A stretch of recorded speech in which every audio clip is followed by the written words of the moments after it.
Alright, so we'll let your video play through once here.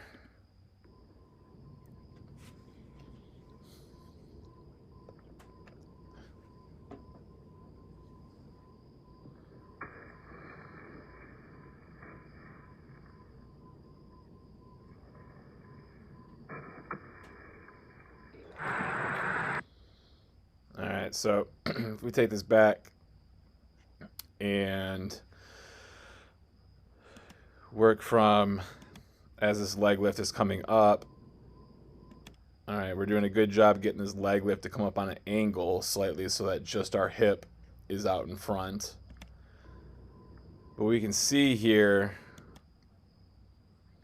to get the hip to start getting momentum down the mound towards our target, what we did with our shoulders.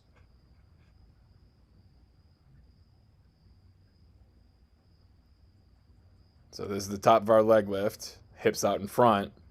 We need to start leading with that hip, creating some momentum towards the target down the mound, but not by tilting our back shoulder down, raising our front shoulder up, which in return then results in that hip appearing as if it's gaining ground down the mound. Because of the fact that we've leaned back so much with our shoulders, we're now in a negative tilt position with our shoulders before we've even began to get the body moving.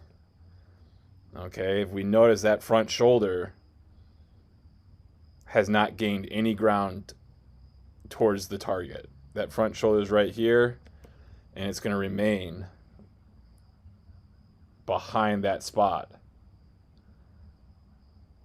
And now all we've done, now that the shoulder is back in the same alignment, we can see all your body has truly done is just dip that back shoulder down and back by the rubber, which pushed the hips out instead of letting the hips lead with momentum. Because of this large tilt with your hips, we can see then how far this lead leg is extended out towards us, third base side. So now not only have you not gotten your body to create momentum down the mound yet, you now have set your body up in a position that you are going to have to rotate a lot more with that lower body just to get your feet back in alignment once that foot gets into front foot strike. So watch here as your body starts to go down the mound, how much rotation needs to happen before this front foot hits the ground. As soon as this front foot hits the ground, boom, you're in foot strike. And we can see your hips have not rotated yet at all. Your front leg is preventing you from having the ability to rotate your hips. From your hip to your knee, if we were standing in front, like the catcher looking at you straight on, your hip, knee, and foot would be bending inwards. We need it to be nice and straight so that the hip to the knee with that femur bone facing the catcher. The top of our, or the front of our knee facing the catcher. Our shin is straight up and down in comparison to the catcher. Our toes are facing the catcher. Okay? We need to be able to rotate this lower half all the way through so that our belt buckle is facing the target when we get into front foot strike here. And as we can see, because of the fact that your body is so counter-turned here, that you have to go through so much more rotation just to get back to center that you can't do it in time. Now we get here. Whatever power, both linear, meaning from the rubber towards the target, and rotational, meaning hips rotating, whatever type of power and drive you can get from those two things prior to this foot landing in the ground at front foot strike, whatever power you've created can be sent up to the upper body. We can see that we've created zero power with the lower body. So therefore, when the upper body goes to rotate, it has zero power from the lower half to send up to help the upper half rotate quicker. Also, because of the fact that we have not rotated or driven our backside and our lower half out and around through the target, when the shoulders now begin to rotate, they're going to have to also rotate these hips, meaning shoulders rotating themselves and the hips is going to result in a slower rotation, which is going to result in less velocity, which is going to result in a more stressful arm. And we can see every single time that shoulder begins to rotate, those hips are rotating right along with it.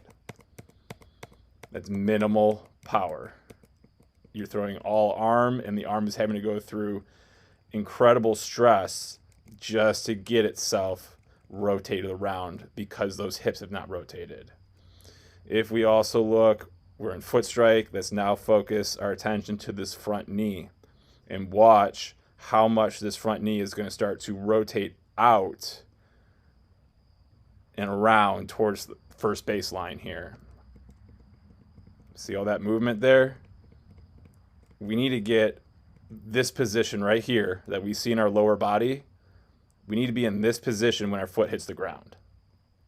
Okay, when we get into front foot strike, we need to have had our lower body go through all of this rotation and drive to here before we even hit the ground. Okay, so that way when we do hit the ground, our upper body is in this position, but yet our lower body is in this position. And then we see as you release the ball, because we weren't able to get any drive going towards the target or any rotation to the target, we still have excess energy in our bodies after the throw. And that excess energy is the reason we take this big step forward and our weight keeps going forward. There should be no energy going towards the target anymore. We use all that energy to then turn into rotation power. And we have to rotate our shoulders to throw the baseball. So all of our energy should be finishing in a rotational manner, not in a linear walking manner towards the plate. We take this back again and get you into the top of your leg lift. And we get a guy like Sixto Sanchez. He's a young guy. And we work him to the top of his leg lift. Okay. Rather similar positions. We can see his leg is a little higher than yours, so we can obviously always get that leg lift higher. But if we watch how he continues, see that momentum that his hips are creating going down the mound. And notice that his shoulders are not tilting to get that. It's the hips going out and shoulders staying where they're at. Shoulders staying where they're at, hips are leading the way. We bring you to you. And we can just see all you do is just tilt. Tilt, tilt, tilt, tilt, tilt, tilt, tilt, tilt, tilt, tilt, tilt, tilt, tilt. So now you're in this position versus this position. Okay, see those slight differences? He's ready to go. You're leaning backwards, not ready to go. So now as he goes, watch this back leg, this back knee begin to drive inwards. This back foot begin to extend away from the rubber through the big toe, and this back hip begin to rotate, so that way when he gets into front foot strike, boom. Foot's in the ground, look where that belt buckle's going. Facing the catcher. Where the shoulder's at, nice and relaxed up top, ready to throw. We do the same thing for you. Now you're in foot strike. And let's look at the differences here. Okay. We can obviously see the very big differences in the lower body. Look at his front foot, heel to toe, facing the target. We look at that shin, nice and vertical. We look at your foot, it's closed off. We look at your shin to your knee, it's leaning towards us, the camera, it's leaning towards third base. From his knee to his hip, facing straight to the catcher. Yours It's like on a 45-degree angle between the catcher and our view of third base. All right, so now we watch the movements you got to go through to throw now. We got all of this before we're rotated. Here we got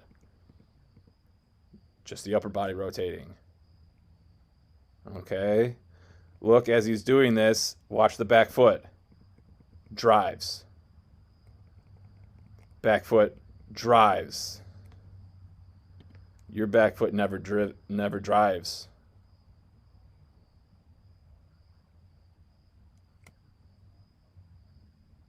See that? Your backside never drives. It just rotates and comes off the ground right away.